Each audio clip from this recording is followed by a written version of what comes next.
Hi everybody, my name's Alan. On behalf of the crew, I'd like to welcome you to another edition of Bridging Heaven and Earth. This particular show is shot, or is being shot as we speak on September 28th, 2001. You know, not too long after in the United States of America there was the incident at the Twin Towers, the trauma and the turbulence that's going around the world, psychically, spiritually, emotionally, to me is very strong. It was a very, in a way, powerful act in upsetting some sort of balance. Now, whether it ultimately brings more balance, I guess remains to be seen, and people would argue in different ways. But on the show the last time, which we shot 2 weeks ago, September 14th, we talked about what was really necessary in this world to overcome those types of things, or to come more into balance, to come more into harmony. I mean, obviously when you use words, it's hard to fit that infinite, that feeling of transcendental quality, that feeling of love into words. It's been hard throughout history. All the spiritual masters throughout history have tried to talk about that experience. And interestingly enough, I talked about it a lot the last show, and I talked about it in terms of love. And I received some comments that really, I used the word love a lot, and maybe I should have used the word, or another word I could have used in that context was tolerance. And it struck me like, obviously tolerance is a wonderful thing, and we obviously need it day in and day out as we live our lives. But really what I was talking about was something that, unless we have, we'll never truly have tolerance. That a love, an experience of that inner oneness, of that inner connection, of that inner lack of separation, of that inner knowing that we are all one species, that everything is part of that whole, that in all the religions in one way or another we call God. That it's a love that's, let's call it different or beyond, or however you'd want to use human words. It's different than the love we feel for a mate. It's different than the love we feel for a country, or the love we feel for a child even. It's a love where we're connected to all things. And that love is what really the root of all religions are about. So when I use that word love, I mean it to be the umbrella of the experience that a human being is capable of. The umbrella that's going to take us all, whatever race, religion, color, age, whatever nationality, that will be a united, there will be a united earth for one moment maybe. But certainly we haven't had yet, in the names of countries, in the names of religions, in the names of all different kinds of things. We've had wars and holy wars, and at some point it's got to be enough. That we've done it enough. We've used war and violence and abuse of others in so many ways, emotionally, physically, and spiritually. But in my way of looking at it, until we come into that experience of that true love, of that oneness, of that lack of separation, there is going to be no way around it. Sooner or later, we're going to find a way that someone is going to be opposed to us, that one religion, that one country, that one piece of land, in some way, shape, or form, we're going to end up in conflict. But there's one experience that a human being can have of that love, of that true love, of that truth, where there is no conflict. And that's really what we want. So God knows we could use more tolerance. But what we really want is that infinite love. And it's available to experience. It's been what all the masters have always talked about, to go within inside and to experience that love. And once again, as you know, that's what the Bridging Heaven and Earth show is about. And that's why people put so much time and energy all over the world to get that message out. And we have people who've come in from literally all over the world to once again share their experience, to share that experience of that connectedness, of that true love with us in the way that they manifested. We have Carla Woody with us tonight. She's a spiritual teacher, and she's basically dedicated her life to different spiritual paths, different growth patterns, to come into direct contact with the experience of that oneness. And then all she does is go out and share it. She's written an extraordinary book, Calling Our Spirits Home, Gateways to Full Consciousness. She has 2 new books in the works, and basically each one of those and each minute of her life is to experience that love and share that love. And the love, not necessarily of family, not necessarily of country, the love that is the umbrella that transcends those loves. And then we have with us someone who's been with us before, Suzanne Teng, who's an extraordinary magical musician. She has an amazing CD out, an award-winning CD, Mystic Journey. She has a new CD out soon, and with her is this extraordinary percussionist, Gilbert Levy, her husband, her partner. And when they make music together, it's really to experience that love and share that love. So again, we have an opportunity for us all in the next 58.5 minutes to leave all the differences that we thought we had 5 minutes ago, 5 hours ago, 5 years ago, and to come into that love and then to take it out as best we can. So as we normally do at this time to set a tone for the show, join me in a short meditation. If you don't know how to do a meditation, just relax, settle into your chair, and we have an extraordinary show available. Thank you.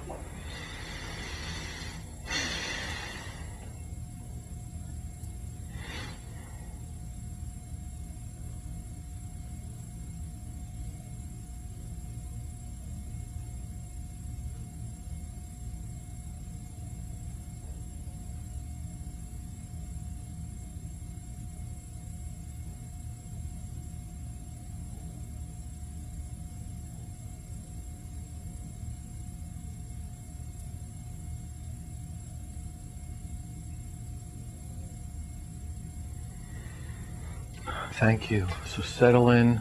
Extraordinary show. Suzanne and Gilbert are going to come on first, and then Carla's going to come on. The first set is going to be 2 songs. Both have been written and performed by Suzanne Teng and Gilbert Levy. They're called Krishna's Dance and Clouds Across the Darkness. It's an opportunity for us all, once again, to settle in and to know that love. So whenever they're ready.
Wow, that was fantastic. Thank you, Gilbert. Thank you, Suzanne. So we're on the set with Carla. So your book is called Calling Our Spirits Home. Why do we need to call home? Where'd they go? Well, that's a good question. Well, I tried. Yeah, right. Well, I think sometimes we forget who we are. And I know that I did in my life at one certain point. I believe that we come into this world as these pure beings, and we know exactly who we are as children. I remember recently I discovered an old photograph of myself and my parents when I was about 3 years old. And I looked like I was seeing the light beyond. You know, here was this really bright child, and a couple of years later you look at pictures of me and forever after that for a long time, and that child had shut down. And I think that's what happens to us, is we forget who we are. And why does that happen? Well, I think experiences that we have along the way, certainly things that are laid upon us essentially by society, programming, experiences, how we interpret them, our responses to them, and so on. It doesn't mean that things necessarily are bad that happen, but we respond to them in certain ways, and we develop beliefs about ourselves and about the world. So in the way that I think about it, we dismember ourselves, essentially. And then we come to a certain point, hopefully, where we remember who we are. And that's really what my book is about. It's really what that's about. So how do we go about calling our spirits home? I mean, there's an old story about, you know, trying to get the horses in from the corral, and if you let them get so far out, you call and nobody can hear you. So a lot of times it seems like we're far away from our home. Yes. So how do we begin to call our spirit home, and then as we get closer, what's the process? And your book goes through all these different steps, right? Right. What I noticed, first of all, was about myself and what I seemed to be doing in this process and how I stepped onto the path and then how it kind of unfolded for me. And I began also to look at people that I worked with, you know, because I do private work with people and retreat work, and also those people that traveled alongside me. And it seems to me that we do tend to go through certain phases. It's not prescriptive. Is it age-related? Well, I think what... Culture-related? Well, what I know best, of course, is the Western culture. So I really can't speak to other cultures, but the first phase that I noticed is a sparking of some kind. So the task there is to wake up. And typically what happens for most of us is we do it in midlife. But if we're really astute, then, you know, and we have our eyes and ears open, then we do it early on. But, so the first task is to wake up. And what is usually, in your experience, the spark? Is it a positive thing, an experience of a teacher, or the experience of an epiphany at the ocean or in the woods? Or is it negative that, you know, there's such a trauma that we have to slow down and come in contact, or both? Or Well, I think it's all of those things, and it's different for different people. I can tell you how it happened for me is that I was working for a large bureaucracy and had actually been working for that bureaucracy for about 18 years, close to 18 years.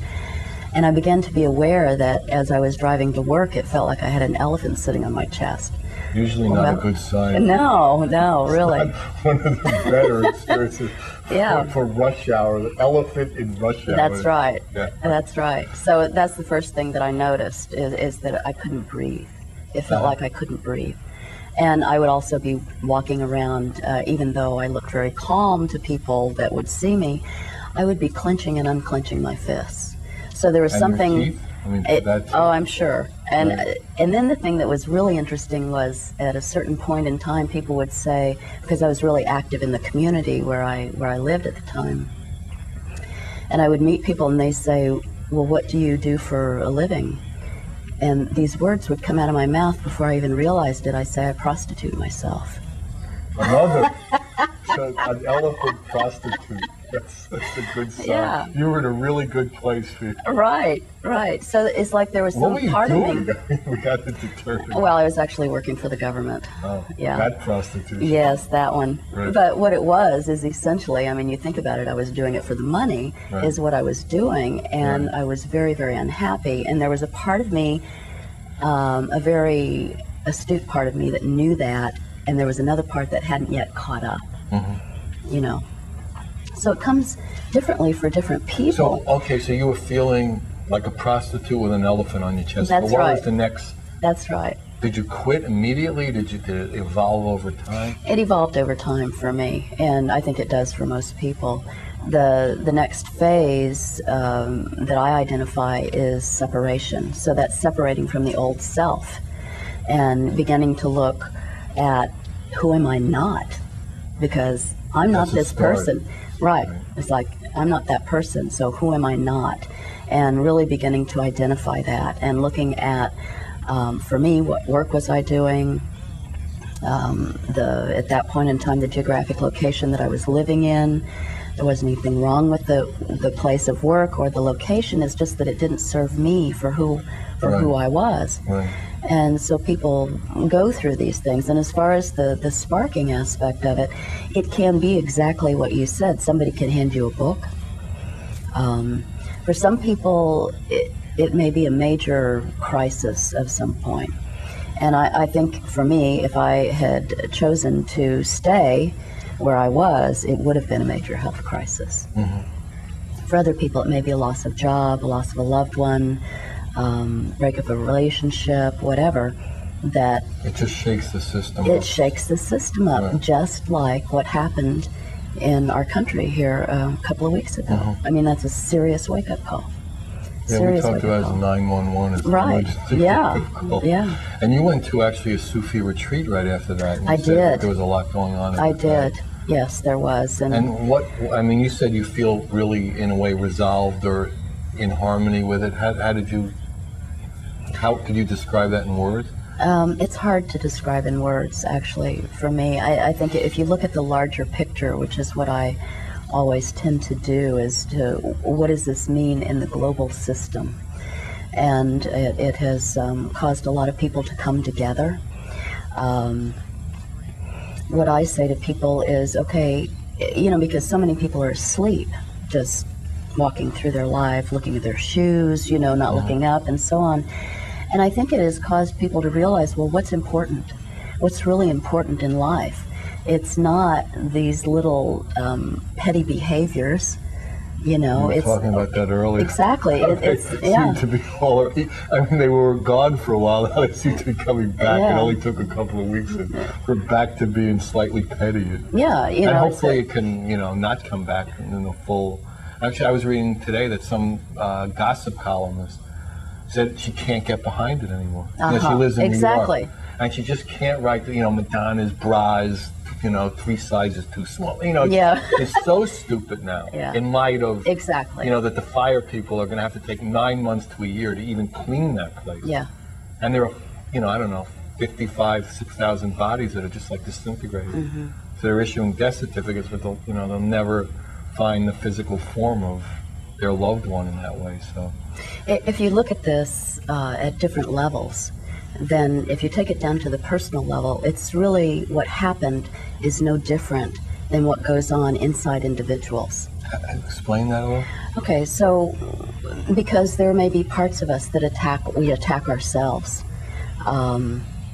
we sabotage ourselves, and so on. And so I'm involved in some coursework right now with a group of women, and one of them said to me, I don't know how I can even concentrate on this, on me. You know, she was saying on myself. And I'm saying to her, that's every reason why you should, at this point, really focus back on yourself and what is real, what is authentic, and what is really important. You know, that's because I believe that it begins with every one of us. And the more people that are living an authentic life, the more, well, which is exactly what this foundation stands for, is the more we can entrain to each other. And then that kind of energy becomes bigger and bigger and bigger than some of these other things that are going on. So if anything, focusing back on yourself and how you're really living. Not in that selfish way that I need no, not at all. But like who I really am, what is authentic, what is the real me, how does the real me connect to everyone else. Exactly. So it's about that space of unconditional love that you're talking about. It's not about the behavior that someone's presenting. It's not about the behavior that I'm presenting. It's what's behind that. Yeah, it's not like sitting in meditation, but actually experiencing meditation. Right. The difference between knowledge and experience, you know, is pretty vast sometimes. So that's what it's okay, so in your life you had this, and then what sparked you? I mean, so you were in this position work-wise, it wasn't serving you anymore. So did something specifically happen at that point to like get you out? Or was there like a book or, I mean, I know in my path, I mean, when I was starting to go into those experiences, I mean, the Carlos Castaneda books, the Don Juan books were around, you know, of different realities. It's like my world wasn't the whole world in that way. And Be Here Now, Ram Dass, and, you know, and they really meant a lot to me in those times. I mean, I literally read those books hundreds, well, I don't know hundreds, but a lot of times. A lot, yeah. Well, for me, there were two things that really kind of kick-started me into that separation from the old self. And one of them was my introduction to Neuro-Linguistic programming, NLP. And describe that? Okay, Neuro-Linguistic programming, which is quite a mouthful. Right, I wasn't going to say it. Right. Yeah, it. we call it you NLP. Say it short. and you describe it. Essentially what it is, it's understanding the structure of what goes on in the mind. So we've all had different experiences in life, and that comes into our mind, and we code them in certain ways based upon our response. So then I may develop a belief about certain things. And based upon that belief, I believe certain things about myself. It comes out in my behaviors, my relationships, all of those kind of things. So NLP is the study of that for each individual. So would you say it's a scientific approach to how we manifest? That's a good way. That's a good way of yes, piercing the veils in a way. Yeah, I mean it's a study of how we manifest and how we don't manifest. So what may stop people from getting where they want to go? If I have a limiting belief inside of me, then that would stop me from getting there. It may be very difficult. So it's like to clear the way exactly. to experience what's behind all the blockages. Exactly. Yes, there are processes within NLP that will help do that. And the practitioner can work with someone to understand and help them understand what's going on with them internally, and then facilitate them to transform beliefs and so on. So for me, the introduction to NLP was a big one, a really big one. And I realized that I was holding within me a false belief that said my security came from outside of me. My well-being, my security. Exactly. And feelings of worth. Yeah. So, I mean, security comes from within. You hold it from within. It's not something that someone else gives you. That's false security, you know. Because that can change in a moment. Absolutely. Right. Absolutely. And we've all seen it. Yes. Right. But if I'm strong within, if I hold that within, then that moves outward to color everything in my life. So that was one thing. And then the other thing was my work with Don Americo Yabar, who's a Peruvian shaman. And essentially, I intuitively, I didn't even know what a shaman was at that point in time. And I'd never been camping in my life. And I just... Really? So you went right from a government job to the... the mountains of Peru, right? Well, at this point in time, it was in the southern Utah desert is where I went to have an experience with him at that point. I see. I did go to Peru later with him, but he's able to read energy. Now, he doesn't speak English, and I didn't tell him what I'd come there for, although there was a part of me that knew that I needed to be more integrated, body, mind, spirit, because I was really mental at that point. And about the second day that we were there, he holds his hand out to me to come up in this group of people. And at that point in time, that'd be about the last thing I would do, you know, is to appear vulnerable in front of people that way. But it seemed right for me to do that. And anyway, I'd never seen anyone who, I never experienced so much love coming from someone's eyes. Wow. So we were standing about this far apart, face to face, which normally seems kind of confrontive to most people, but it didn't at all. And what he did was he reached into my etheric body and he said, the way to see is with the body's eye. And he opened my heart chakra and not the mind's eye. And he shut off my mind. And I could feel all of this. And it turned my life upside down. Wow. I mean, it totally did. When I got back home again, I saw everything in the way that I was living with new eyes, and I didn't like what I was seeing. So that was pretty dramatic for me. And that's essentially what I used to think that was why I wrote the book, was so that people didn't have to go through all the confusion that I went through. Because there were times when I would think I was psychotic. I wasn't with people who had experienced the kind of things that I was experiencing. And I wasn't in a community that these kind of things, that you didn't talk about them. Right. So I didn't have anyone around me. Now maybe what we'll do is have the second set and then we'll come back and talk about how you integrate it. I mean, obviously you have a mind and you have a heart. You know what I mean? How do we get that bridging heaven and earth? How do we get everything working, you know, in harmony? So yeah, we're gonna have the second set. This is with Suzanne and Gilbert. Both songs have been written and they will be performed by Suzanne, Teng, and Gilbert Levy. The first one is The Shepherd Call and the second one is China Lily. So just settle in. Suzanne, Gilbert, here we go.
That's fantastic. Thank you, Suzanne. Thank you, Gilbert. That was great. So their album is Mystic Journey. It's really fantastic. And I don't know how you feel, but it certainly changed the energy here, and it's just really magnificent. So we're back on the set with Carla. So how do we go from this awakening state into like a harmony state? Well, the next phase then from the separation would be the search.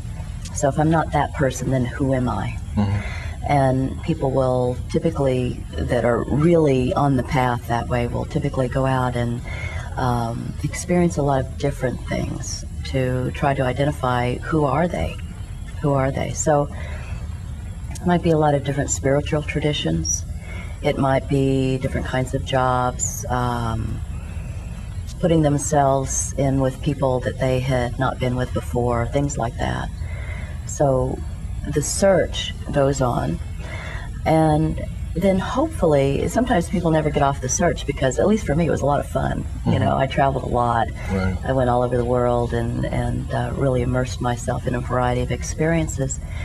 But I think there's a time when we come home, in that we really begin to understand what fits for who we are becoming.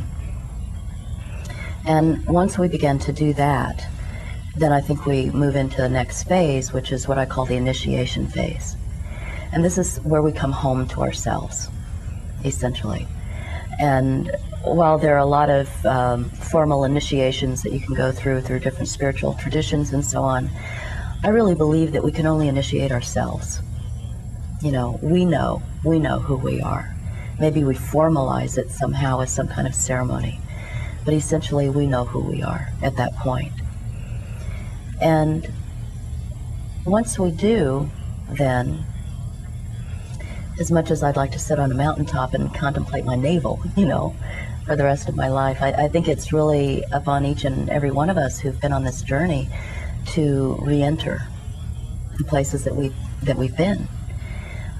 We're now different than who we were before, and we have certain gifts to share, even if it's only through example. You know, so this isn't about going out and proselytizing or anything like that, but people do have gifts to share, to make it a better world, and maybe to be the one who puts a book into someone's hand so that in turn they have their sparking or whatever it is. Yeah, but that's essentially the process that I've noticed. Of course, the cycle never ends. We might rest on our laurels for a while after we're back, find a way to re-enter, which is kind of an interesting thing. Do you mean to go back into the situations you were in before as this different person, to get a government job again? Oh, no, not necessarily. No, not necessarily. No, although it could be. It could be, but not necessarily. Not necessarily. When you mean go back, you mean participate and manifest in the world. Yes. And bring your gifts to the world. Yes. I mean, it doesn't necessarily mean that going and sitting on top of a mountain and meditating for 10 years could not be someone's path. It could be someone's path. I mean, yes. Most Westerners, I'd say it probably isn't to a large extent, but it's not that it's impossible. Right. Yeah, and also that doesn't mean that people leave the world while they're on this path. Right. They don't, because it's integrated within their lives, so to speak. But there is a time, I know for me, part of the reentry process was writing that book and putting it out there.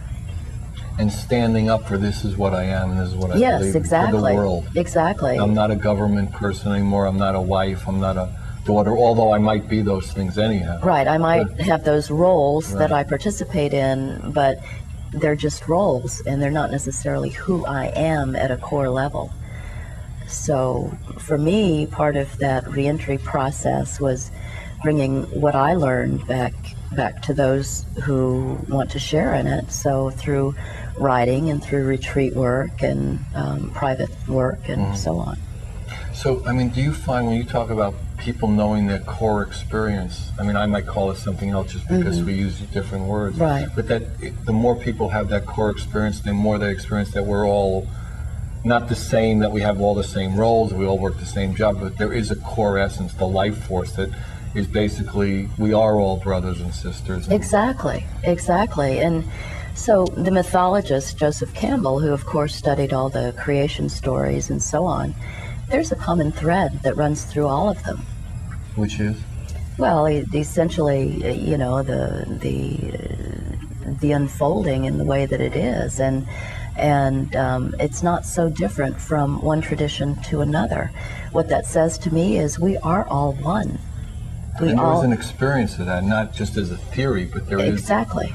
And that's what all the past and all the work and all your experience and what your book is about, is to have that experience and have it over and over and over again. So that's what your identification is with. That's what you know you are. Right. Is that God? Yes, the divine. The divine. The divine, and the divine within, and being able to touch that space. And the divine within is no different than divine without. Exactly. And there's no difference between the intellectual divine and the heart divine, and that we all, you know, there's that one. It's the integration of all of them. And that is for most people, is a process over time to get all the pieces to mesh together. Well, and like I said, it doesn't end. It doesn't end, because I know for me, it's just gone to a deeper and deeper place. And certainly I still have things come up in my life. What I'm able to do, I've noticed, is to be able to be much more aware of what's going on in the moment and be able to move through it. And all these things are basically to get us in the moment, because the moment is where the divine and we live. The core lives, not in the past, not in the future, not in the identities, but in this moment, to be here now. That's right. I used to be so future-oriented, which also goes with being mental, like that, being up in your head, that I would plan something and I would have great enjoyment in planning it. But once I would actually get into the activity, say it was going to the theater for the evening or something like that, I would get there and I wouldn't enjoy it, because I'm not in the moment. I'm already on to the next thing in the future that I'm going to be doing. So for me, being in the moment meant coming down into my body. You know, being able to really come down into my body. And you have like techniques and tools in the book that will allow people who find they're not able to do that to do that. Yes, the way that I fashioned the book is that, because when I started on my own path and I read a lot of spiritual literature, most of it's so esoteric I couldn't see myself in it. So what I did was to tie everyday people's stories to these different phases, a variety of transformational modalities, a variety of world spiritual traditions. And so there is no one path. There are many paths to the same place. So that's... And why do you think it is, and I think that's part of the problem, that we get caught up and the path becomes an identity? And then it prevents us from having the experience that we really want, of that beyond the path, beyond the religion, beyond the country, beyond married, or, you know, all the things that we identify with. What stops us in that? What stops us in that? I think that we get so locked up in roles and structures. A certain identity? Yeah. We need to identify? Well, and the thing of it is that the role is not the identity. It's a mask that we wear. So the question is, what's behind the mask?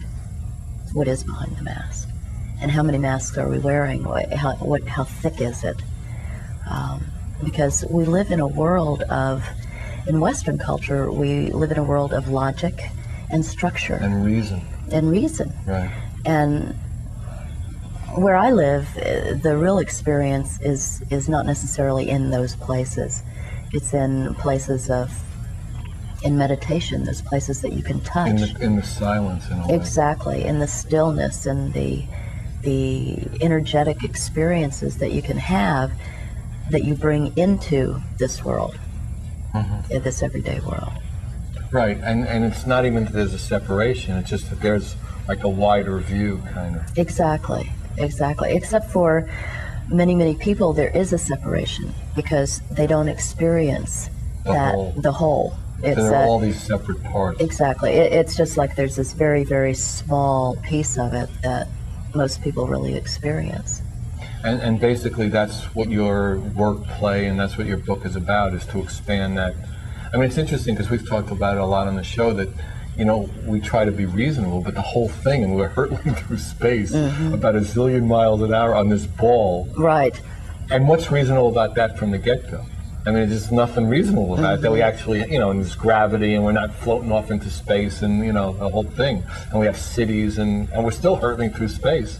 Well, I think that the whole thing that we're hurtling through space in that way is really scary for people. So therefore, they try to hold on to as much structure as they can in their lives in that way. To feel secure. To feel secure, because it's too big. It's too big.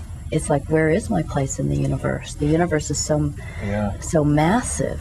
Where is my place? There's actually an interesting story when I think this is how the story goes, when they started that IMAX, you know, with the big screen. They had a thing where it came down from Earth, or it left you and came up. I don't remember which way it was going, but they were feeling so small. When they finally left the place, that they were going out and actually, you know, people were committing suicide. I mean, it was just, you know, just having terrible experiences, breaking down right on the street, because it's so big in a way, and we feel so small, and yet we're not. Exactly. Because we're part of that whole, and in us is everything. So it's interesting how only fear can prevent us from experiencing. Well, not only fear, but it manifests in that way. So. Well, fear is probably the root of most of what stops us from doing anything or having anything, and so on. And do you find, as you travel and as your book has been out and you've done book signings, that there seems to be a change in that, and the momentum seems to be changing, that people are more hungry, and the efforts that they're, and this is before the 911, before the wake-up call, even then, and do you find it even more so now, or did fear come in after 911 to protect ourselves, the airport? I mean, I picked you up at the airport the other day, and it was, you know, different than I remember it in Little Santa Barbara. There were big signs and big cop cars and the whole thing. I don't know that it's, I think before the 11th, a couple of weeks ago, I think it's more that people were wanting more in their lives. You know, life has gotten so complicated and time has sped up and so on. And to me, it's almost as though there's so much technology. It's like life has gotten brittle.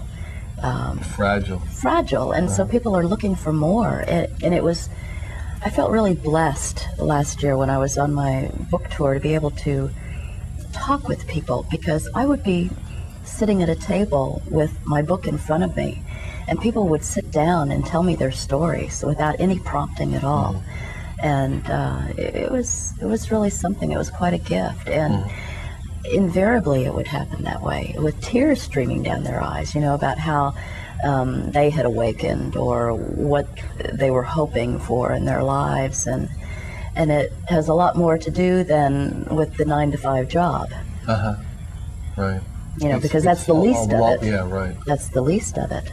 And yet people feel that they have to do that to put food on the table, and the momentum of feeding a family and children who you adore and the whole thing.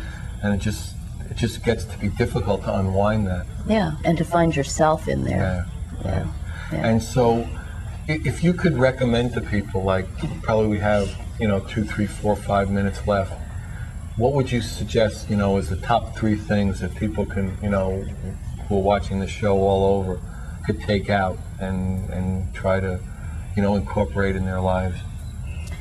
Well, first of all, I would say to them to really begin to notice what they're feeling or not feeling in their lives, because that's a real indicator right there, and in what areas of their lives they're really feeling or not feeling, because those are the areas, if they're not feeling something and they feel like something's lacking, then that's the area to focus on.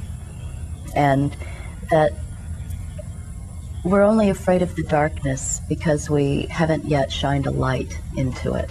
When you shine a light into something, it's no longer dark. Just to start being conscious of it. Just be very conscious. And the decisions that they make. To me, I've got a message running across my computer screen that says, every moment is a choice. Not Microsoft, Bill Gates stuff. No. Every moment is a choice. I have a choice in every moment. How am I going to live? How am I going to be true to myself? Wow. So I guess, again, we're coming to the end of the show. It's been an extraordinary experience for me. I'd like to thank Carla and Suzanne and Gilbert for bringing their love once again to share with you and me and the crew and everybody. And it's really an opportunity for us all to go out there once more. Whenever you're watching the show, I'm sure we can all experience more love and share more love. And it's a love that transcends the love of family, the love of country. And when we have that experience, that transcendental love, then we will know we're all connected, that we are all one, and that all the things that we think separate us do not really separate us, and we are all that same love. So please join us again in a couple of weeks or whenever this is shown with you. We love you. Good night. God bless you.